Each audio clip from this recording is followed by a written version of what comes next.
Good evening. Thank you for being here. If you please stand for the pledge of prayer, we will get started. I pledge allegiance to the flag of the United States of America and to the republic for which it stands, one nation under God, indivisible, with liberty and justice for all. Let us pray. Oh God, we thank you for the freedom and opportunity we have to assemble as we have here this evening. We ask you to lead, guide, and direct the proceedings. Let the decisions be made that would be pleasing in your sight, beneficial to the people of our area. Bless our country and our world, we pray in Jesus' name. Amen. Our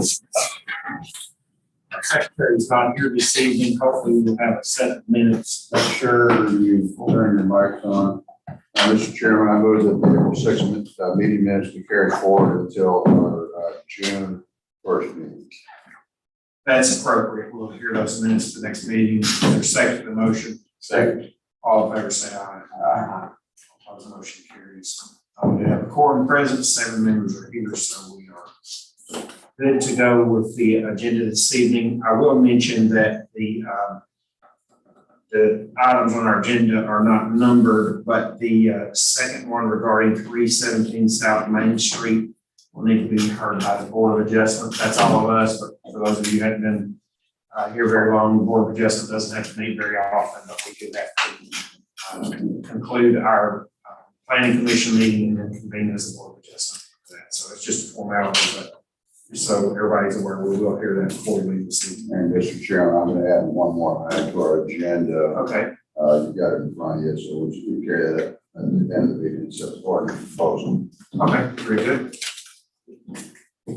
So first on our Planning Commission agenda for this evening, Jason Fuller has submitted a conditional use permit for property located at 701 North Main Street. I understand from code enforcement this has been properly advertised, and we are good to hear this evening. I have pictures here of the signage and so forth. Anybody's welcome to see that would like to. Mr. Fuller, would you like to give us just an overview of your plans and what you'd like to do, please? Sure. We have a business called Clearly Speaking. I'm the owner, and right now it's behind Little Caesars, and it's about 1,200 square feet building, and we have outgrown the 1,200 square foot building, and so we're wanting to move into the Chatterbox daycare because they're going out of business. And it's 2,600 square feet, so it would give us more room. But it's in a residential area, so it's zoned that commercial, but residential or quiet commercial. And so because it's had a full-blown daycare with cars coming in and out, and we'll have a physical therapist, an occupational therapist, and a speech therapist in there, and parents will be bringing their kids, sometimes staying, sometimes dropping them off. But I can't imagine that it would be more cars than 40 daycare kids or 45 daycare kids. So I don't think that it should be more disruptive to the neighborhood or anything. But that's the plan, is to put in a business that's already been in Beebe, but just relocate it to Main Street. And all you will leave 8 to 5. I mean, I can imagine 6 at the latest, but we're not going to be there at 10 o'clock at night or anything like that.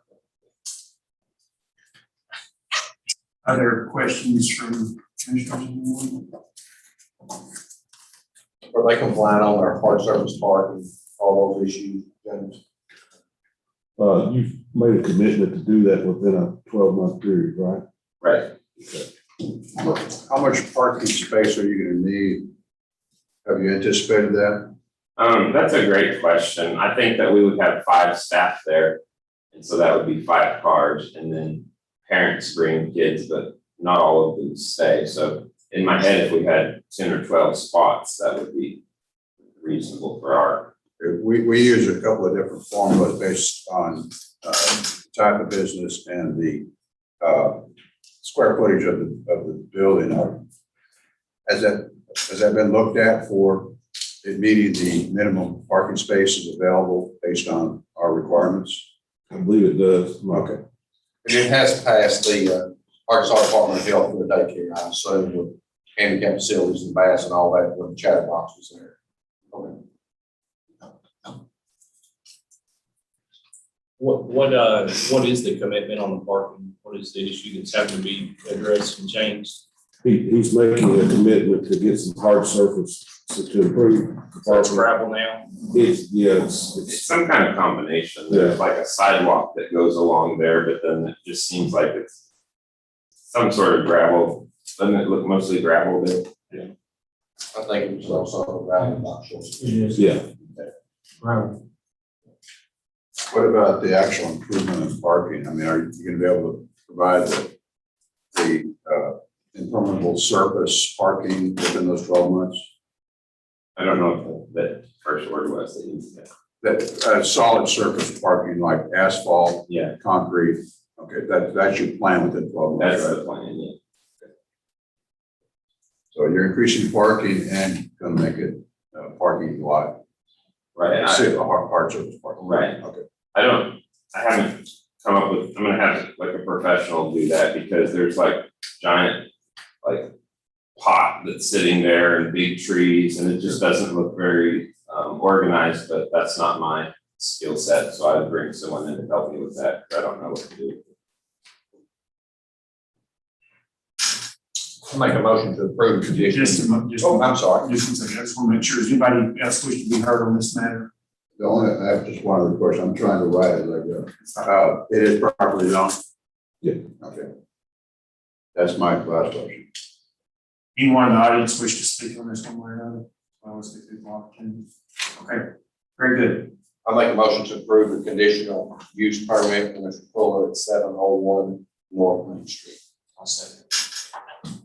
Okay, there's a proper motion and a second to approve the request as submitted. All those in favor say aye. Aye. All opposed, motion carries and that is approved. Thank you, sir. Best of luck. Thank you. So a couple of other items on our planning commission agenda this evening. Code enforcement provided us with, I don't know if everyone has a copy. Did everyone get a copy of this? So it relates to recommendations regarding building or remodel permits. Right. I did send that out in the package that I sent to everybody. And that's more in line with other cities outside. Yeah. So is the intent that we would just send this to the council saying, you know, if y'all agree, add it? That we recommend or not recommend. Because I haven't heard anybody from the council saying they thought that our rates were too low or a problem. You know, I don't know. Well, we're just trying to make them aware of That they're less. that rates don't match up with Cersei and Cabot. So we need to do that in the form of a motion to send our recommendations to council.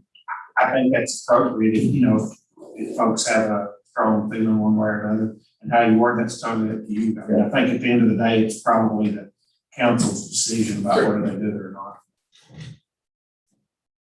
I'll go ahead and do the other discussion. Anybody have anything to I move that Mr. Squire submit his permitting fee changes to the city council with our support. proper motion? Is there a second? Second. All in favor say aye. Aye. All opposed? Okay, the motion carries. And that will go to the council for their review.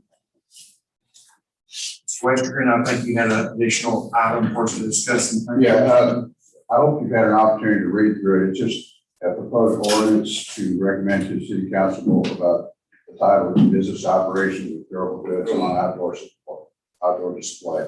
That's just a working title. The city council attorney, if they would have considered adopting it, but essentially it looks at how goods are stored in front of businesses and recommend that we follow through with my recommendation is that we follow through with this and allow businesses to understand the rules if they're going to display durable goods outside, whether it's goods or what you would call seasonal goods, and prohibit the display outside of the awning or overhang areas of certain goods, unless the store, and a good example is the Dollar General on 64 that was not built with a new overhang, but they still have a propane bottle, ice machine, all that out there. But allow them to still be able to display, but they'd have to have a walkway. I did get everything in here that I wanted after I read through it. They would have to allow for adequate walkways in front of the building, so if your cars, when parked, don't block, and you have to walk behind the cars out in the parking lot. But essentially, it's a safe, sanitary, and aesthetically pleasing appearance in front of the building. So please ask me questions. And I did address flea markets in here because there's one in particular that's got a lot of stuff that stacks out right to the parking lots. And there's some of those I have look like they're going to topple over. And I don't want people to get hurt. I don't want a car backing into it or pulling into it. People having to walk in the parking lot to get around, to be able to use the walkway there. Make sure they keep their goods under covers, and the cars that are parked there can't strike the durable goods or the stuff. I just use that term, durable goods, stuff that can be stored outside. Didn't we have something about this a couple of years in the last? Yeah, and I didn't bring it with me. It had to do with the flea markets themselves, Okay. storing material out there. Yeah, 2017, I think it was. Yeah, 2017-15 would have been covered flea markets and storage stuff. And really that got to what they could store out there, and it could not extend beyond the awning. I'm just trying to take all the businesses, but we have to have items that we can exclude from this, what is prohibited, things like bag goods, seasonal gardens. Garden Center's going to put all their stuff outside there at Walmart, at the other stores around here. That's okay because it's seasonal. Tent sales, people like sitting in a parking lot, tent sales, that's wonderful. But if they want to, I don't think they should have food sitting out there unless they're in a covered tent area. Keep flying vermin off of it. But other than that, I don't know, just an idea, just a thought I wanted to put in front of the commission here.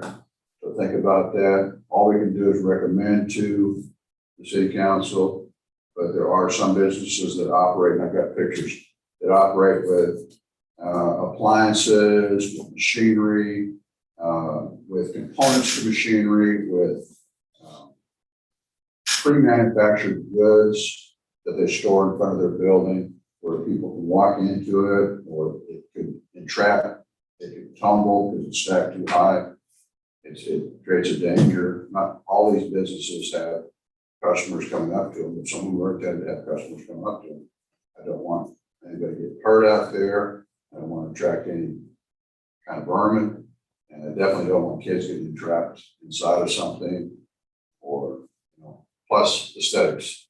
If you're on a highway, I don't think you should have junk piled up out there.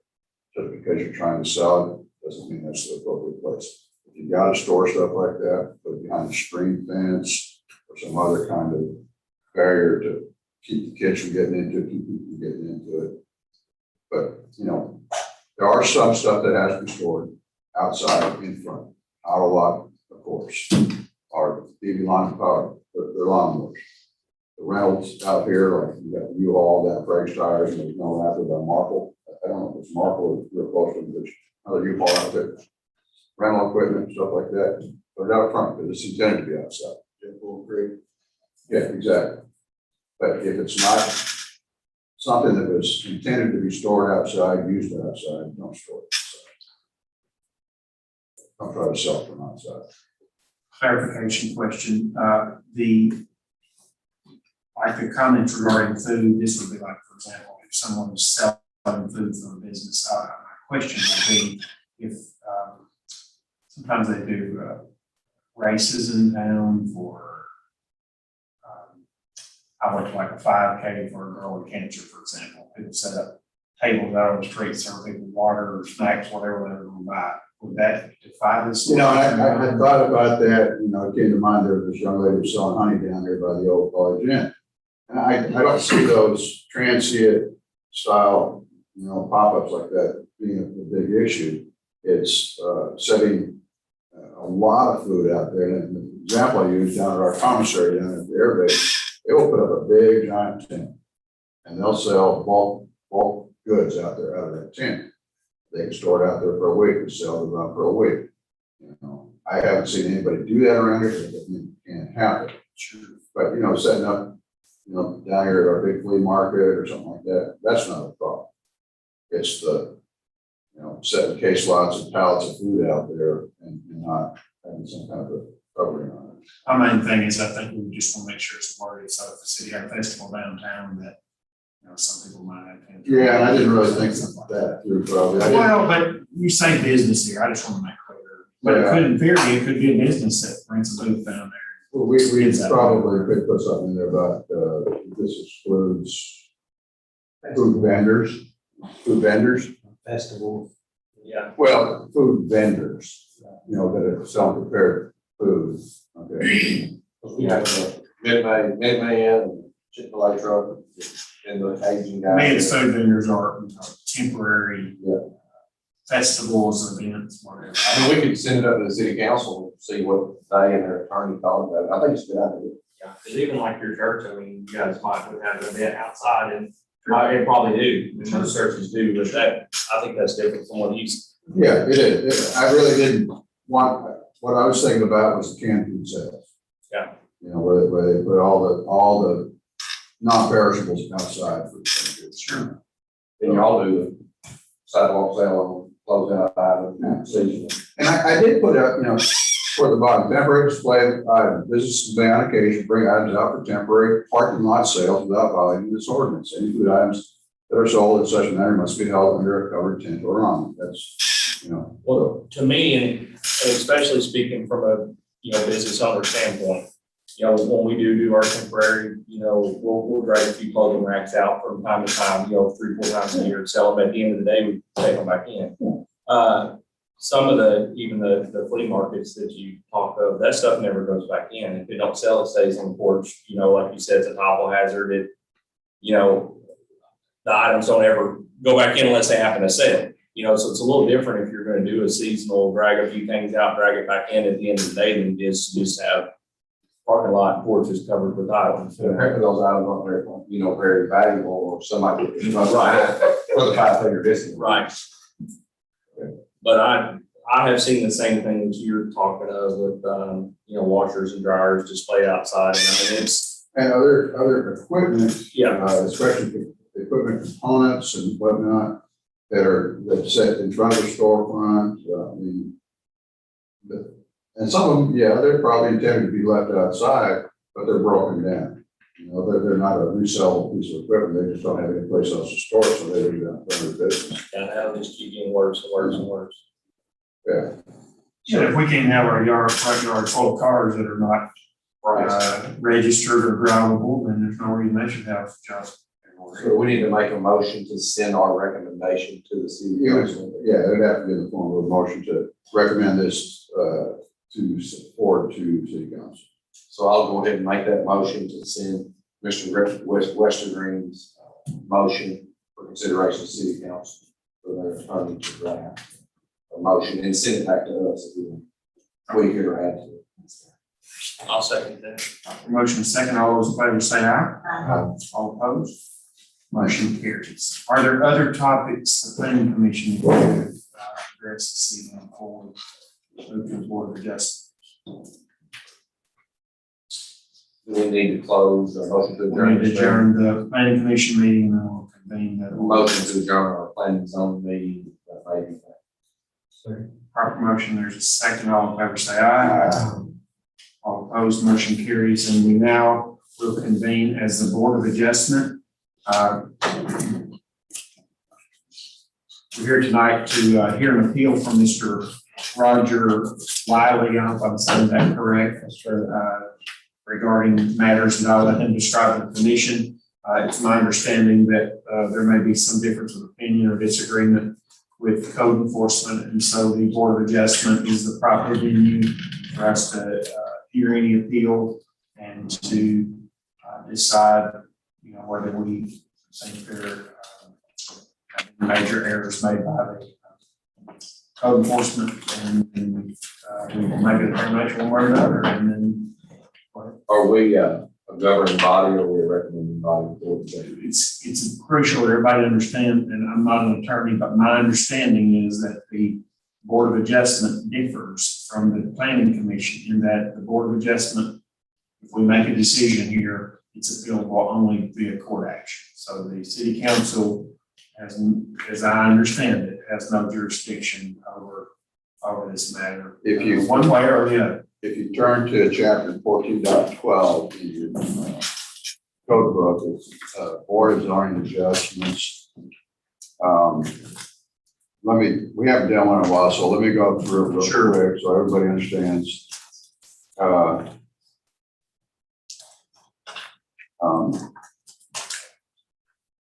don't skip anything here, but I need to make sure that everybody understands. I don't want to spend a whole bunch of time.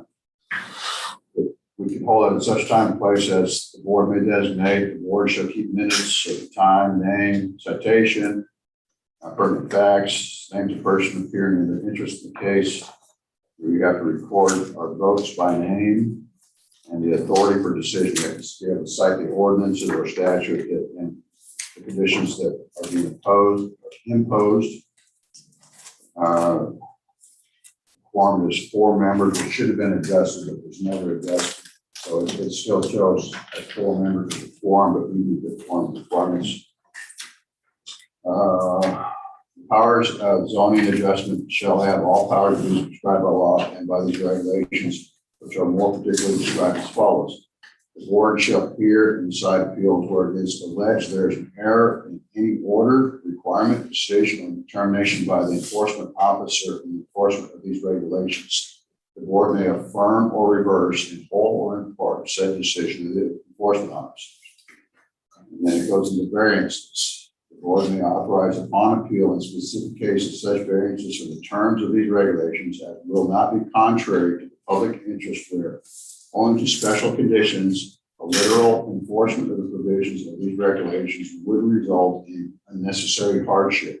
A variance from the terms of these regulations shall not be granted by the Board of Adjustments unless and until the applicant demonstrates that special conditions and circumstances exist, which are peculiar to the land, structure, or building involved, which are not applicable to other land, structure, or buildings in the same district, such that our literal interpretations of the provisions of these regulations would deprive the applicant of rights commonly enjoyed by other properties in the same district under the terms of the regulation and are not a result from the actions of the applicant. And then it goes into B, the existence of non-conforming use of neighboring lands.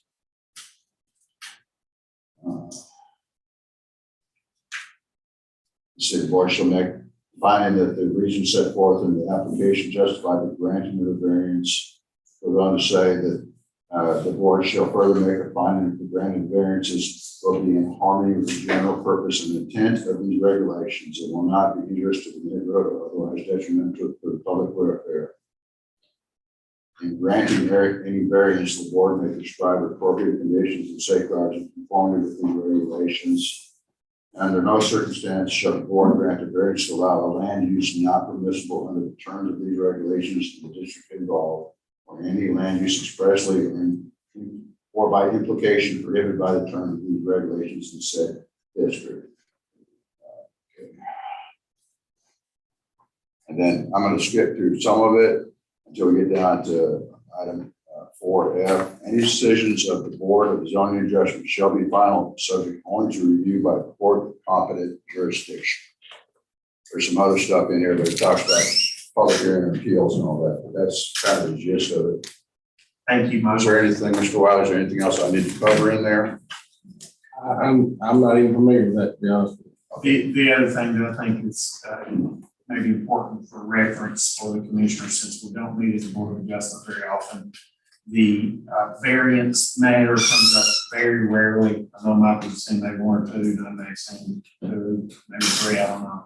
But generally speaking, on variances, what has happened in the past is someone made an honest mistake and poured a slab, and then measured, realized they were 6 inches closer to the ground than they should have been. It's already built. So they come in and say, "Oh my God, I made an error. What can we do?" And in some cases, folks have been granted a minor waiver to accommodate where they tear a slab out. I think we did that a few times when the housing boom was going on. That happens on occasion.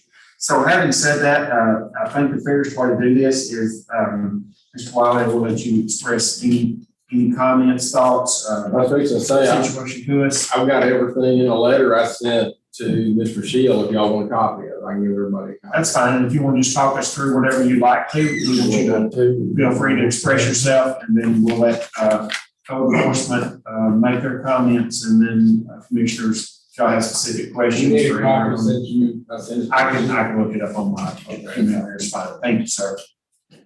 I mean, basically, we're going to put a car lot, and it's in a location that's been a commercial location since the 1950s. It was a grocery store. The grocery store burned, then it was a lumber yard, and then it was a flea market, you know. And as far as I know, the power and electricity hadn't been turned off for the last 40 years, you know.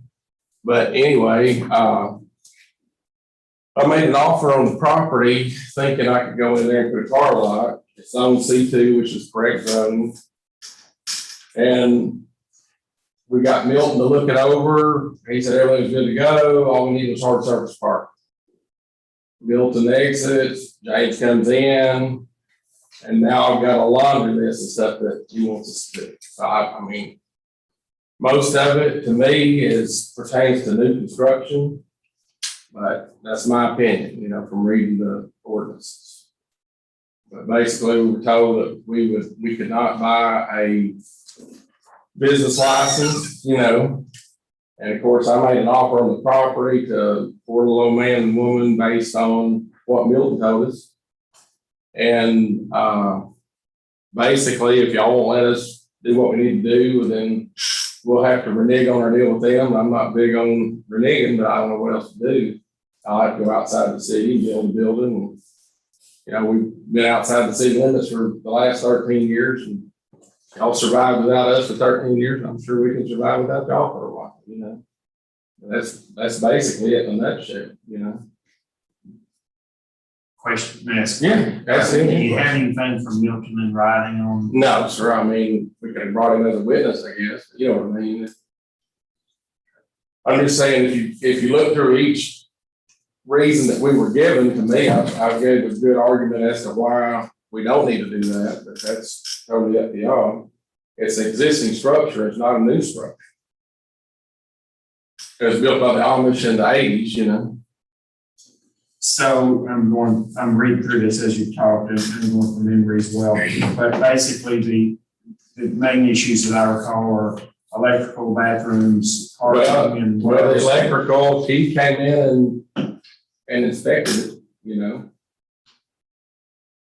I'm not saying it's right or wrong. I'm just saying, I'm trying to figure out, I'm trying for everybody's reference, what the laundry list is. Okay, go ahead. So is it, I mean, apparently there was some comment about electrical one way or another, and hard surface parking and bathrooms, something about the bathrooms. Well, he said we didn't have enough bathrooms. We've got one bathroom. I mean, I think there's a lot of businesses in town that don't have more than one bathroom. I couldn't find nothing in the code on it. So, and just so I'm thinking right, this has happened many times before. When someone's in a building and the building's sold, they have to adhere to the regulation. If I ran my business for 50 years in some spot and the zoning changed, I'm per se grandfathered. But if I sell my building to Nick, and Nick wants to do something else, he has to adhere to the standards now to get occupation. I think that's been the general. And I'm asking because I'm not an attorney. That's what we just did. That's what we just did to Mr. Wow, I mean, oh. That's what we just did to him. And I'm not. In our last meeting, we did it to whoever bought the Greater Vision Sanctuary Church on the corner of Pecan and Center. We made them agree to do parking within 12 months, I think. I mean, I think in general, we've given some leeway with some kind of specified time period. I think there's been 1 or 2 occasions where we granted somebody something and they agreed within a year. They came back in 10 months and said, you know, we had a hardship, bad weather, we can't get equipment in there or something, and we extended another 6 that I recall.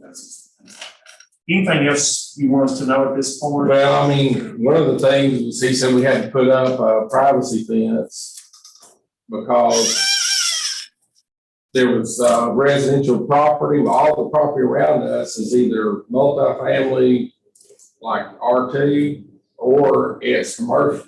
I mean, it may be a single family living there, but it's zoned commercial. So, I mean, that's the main things that, I mean, he said we couldn't get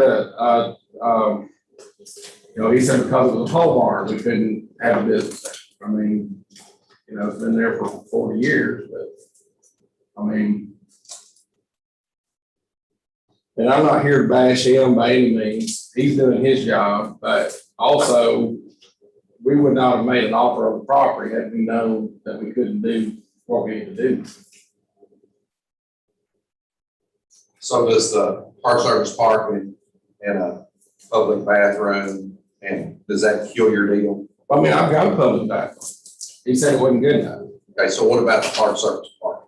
Well, I mean, that's something that, I would like to have a year, like most of the people I've seen come through here, because that's very expensive.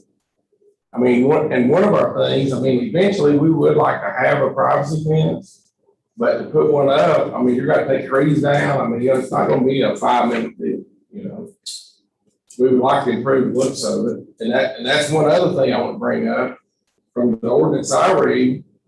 If we improve the look of it, well, then that's going to trigger all these other ordinances. So we would have to have permission from y'all to improve the facade without calling it a new building and triggering all these other expenses, What would it trigger?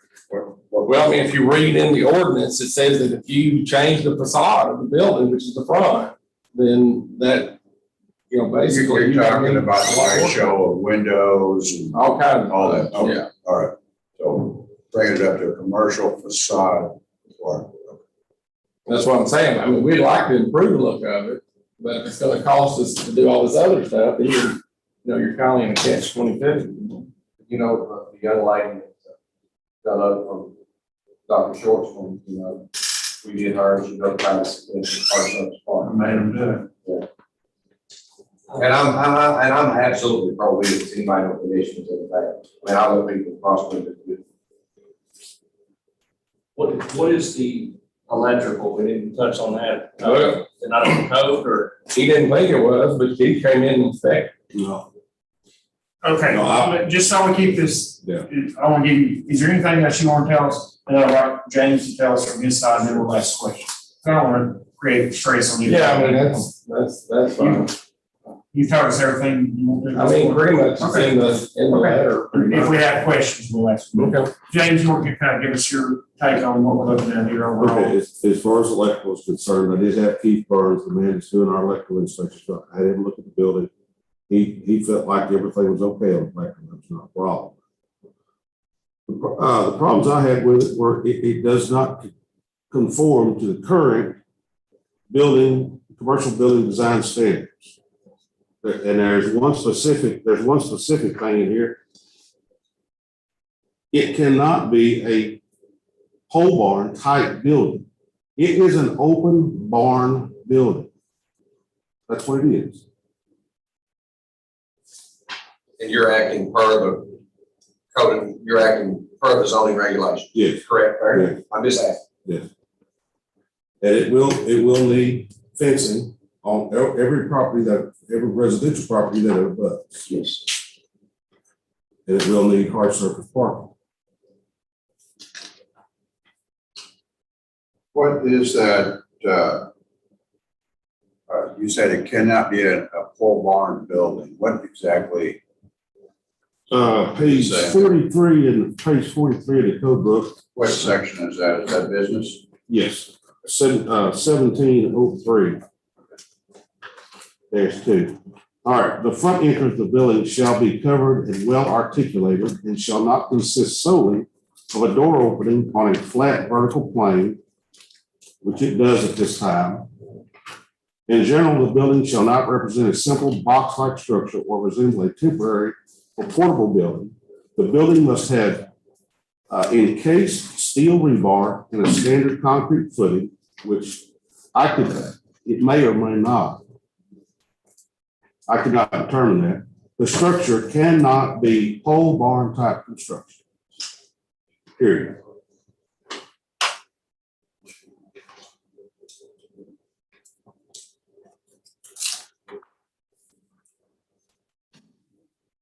As far as Milton, giving him an okay, I worked really closely with Milton the last 3 months he was here. Milton never, he and I both made a stop together on this property, and he never told me that he okayed anything with these gentlemen.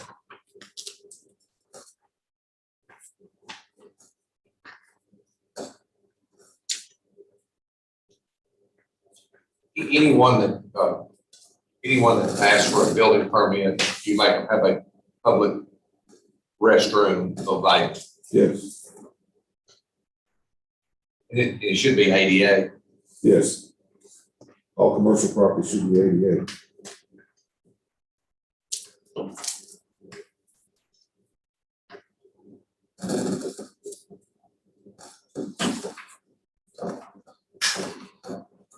Any other questions anyone has for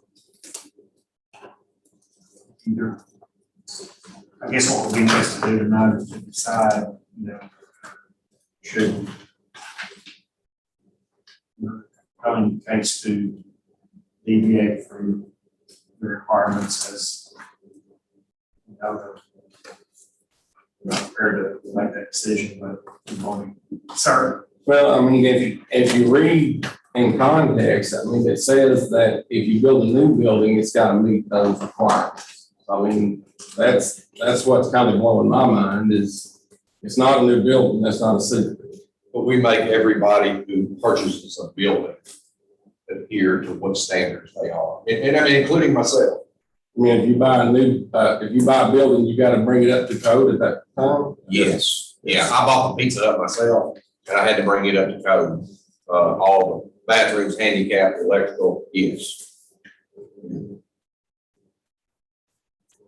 And that's just what we made the gentleman do that wanted the Dr. Schwartz clinic tonight. He had to agree to put a parking lot. The young lady right up the road that's in the White House. We made. Lawson is her name. I'm sorry. Lawson is her name. And she put this up and she paid. That's been a while. Most required to do that 2 months ago. very well. Yes.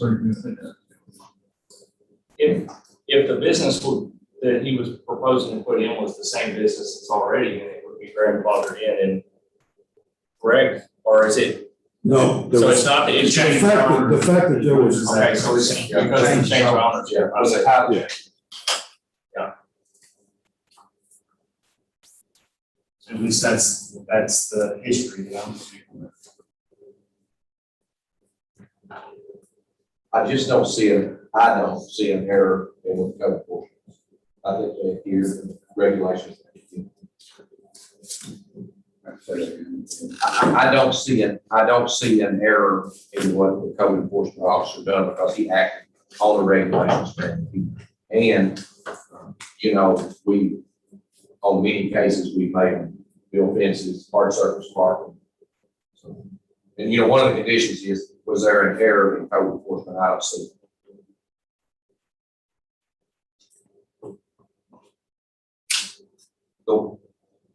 The qualifications for a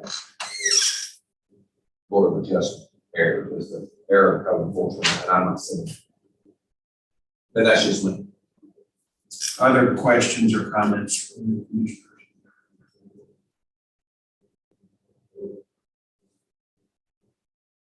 Sir. We want hard surface parking. I mean, it stinks to have to clean the car all day, you drive in and it gets dusty, you just gotta clean it off. So we wanna do that as soon as possible. And, as far as the walls and everything, that old barn gets hot. And summertime it's nice to have a breeze, but I don't have a problem studding the walls all the way down the side of that building. It would take some time, but I'm confident that we can consistently make improvements on that building. But we have nowhere to start if we know that we can't even continue to be.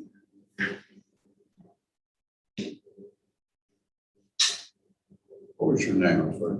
Eric, Whitty.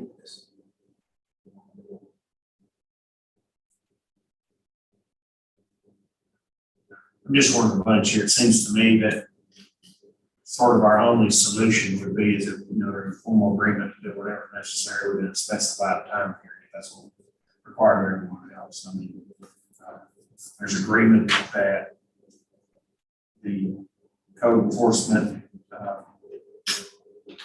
requirements will be met within X months, then I would assume we wouldn't have an issue here. We have the authority to get by the, code on construction, can't get home. We can't I don't change. know that we can. I'm asking. I don't know that we can. That's kind of the way, on a parking lot's one thing. In order to get, a permit to open business, some of the items would have to be met prior, I would think. I wouldn't disagree with that. To answer your question, you can't change the ordinance, however, the ordinance doesn't adequately, Adhere to the neighborhood. or actually doesn't adequately answer the question or the appeal, then we can address that portion of it.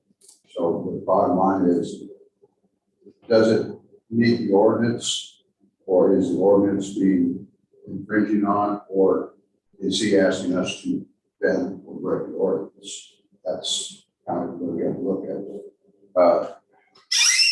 This is plan and zoning is an ordinance adopted by City Council, Action 2006-6, March 27, 2006. It's an ordinance that we have to subscribe by. So, how do we interpret that? Does it feel, it sounds like what? It's not a new building, it's not a new building design, but it's an adoption of a previously existing building. One example, they put a mobile home out here down there by where they built the tornado shelters. That was years ago.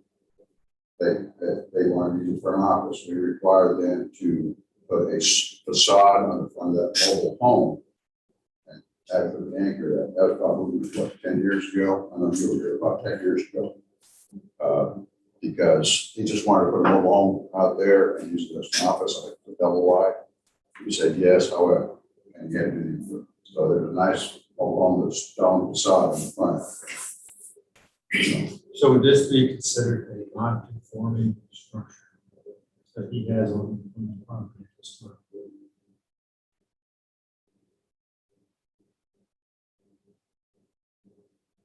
For the intended use, because he's not grandfathered in, it probably is non-conforming with intended use. It's things like the pole barn and all that. And Mr. Wiley's argument that it's not a new building, it was never built to be an auto shop or a car dealership, but it's the reuse of the building. It's just going back to that mobile home, they parked it out there because they wanted to use it for some purpose. I don't even remember what it was. But placing it out there, they wanted to set up their business right there, so it's a business and it's got to be, it has to meet the requirements of the business. The reason I'm asking is 141104, paragraph 5 says when a non-conforming use of the structure or structures and premises in the combination are discontinued or abandoned for a period of 6 consecutive months, the structure or structures and premises in combination shall not thereafter be used except in conformance with the requirements of the district which is located. So 14.11. 141104.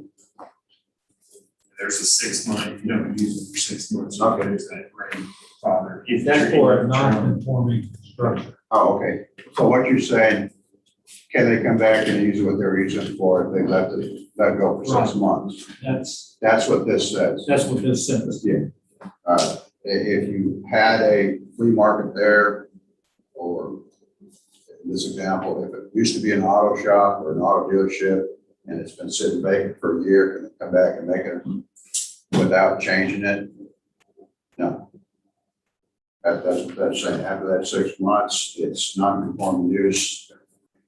So yeah, that's what that, actually, you're citing the right section of non-conforming structure. My biggest problem here is if we were to grant this, it'll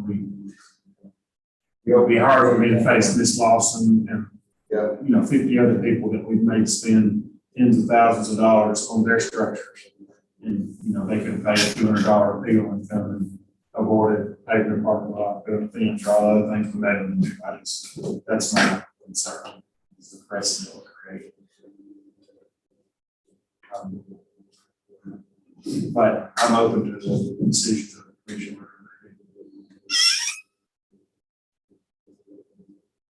When Mr. Westergreen read, our role as Board of Adjustments had to be, number one is it had to be an error code enforcement, and I'm not sure that's.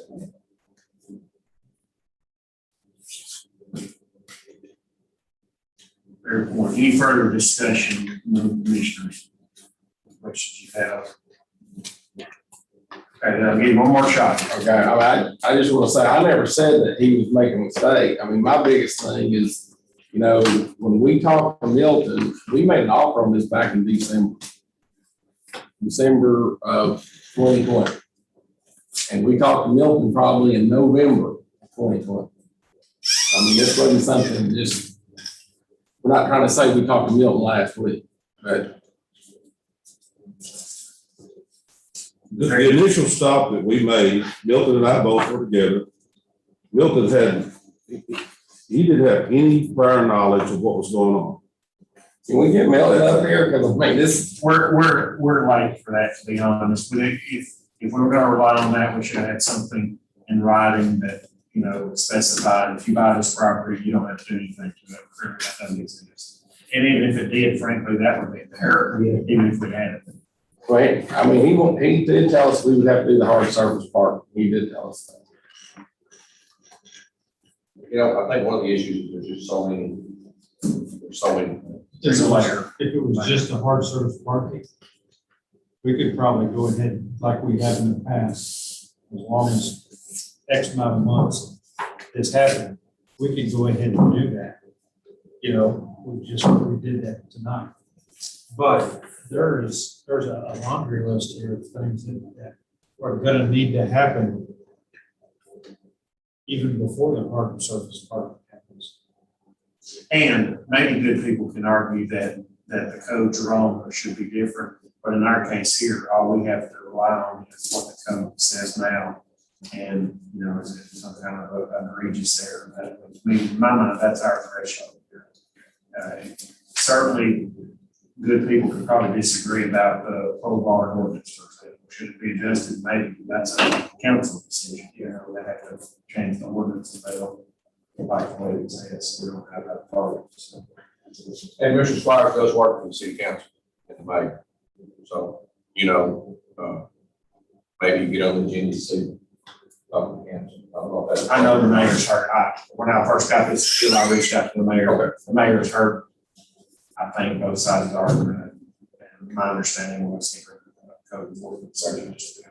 I asked that question before we even had this meeting. What is the proper thing for the board of adjustment? Lay it down the van or? I think to grant closure, it'd be a good idea if someone wishes to make a motion, whether or not they think code enforcement made an error here that should adjust, it should warrant the changes requested in the people. I'm not telling you to say whether it has or has not, but I think that's the best way for closure of this, unless someone has a different opinion on that.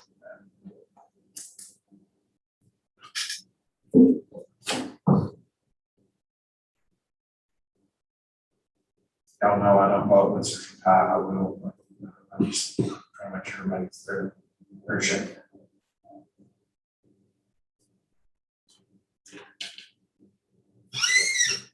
I'm gonna abstain from any vote on this, because I do know Mr. Wiley is the appropriate for me to.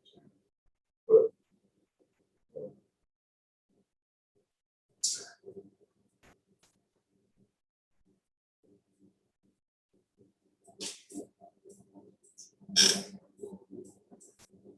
Someone wish to make a motion where I'm better. Let's just put it to a vote, commissioners. Where do we put it? what do you want to vote? Let's vote on whether or not to approve or decline the appeal. So I make a motion to approve the appeal. We'll do a voice vote. That will determine whether the appeal goes through or not. Okay, so there's been a motion to grant the appeal or overrule code enforcement. That's the motion. So if you vote yes, you're voting to overrule code enforcement. Everybody understand that? There's a proper motion. Is there a second to that motion? I vote no. Hold on a second, I gotta call the roll. Oh. All right, I'm gonna start at this end of the table. Ward, No. Griffin, no. No. Jay Lewis. D. Lewis. Connor. That is 5 no votes. I understand, so you don't have to. So the appeal is denied. Everyone agree on that? Yes. To my knowledge, there's no other issues for the Board of Adjustment to do with this evening. Motion to adjourn. Motion to close the board of appeal. We've got a motion and a second. Second. All in favor, say aye. All opposed, motion carries, and we are adjourned.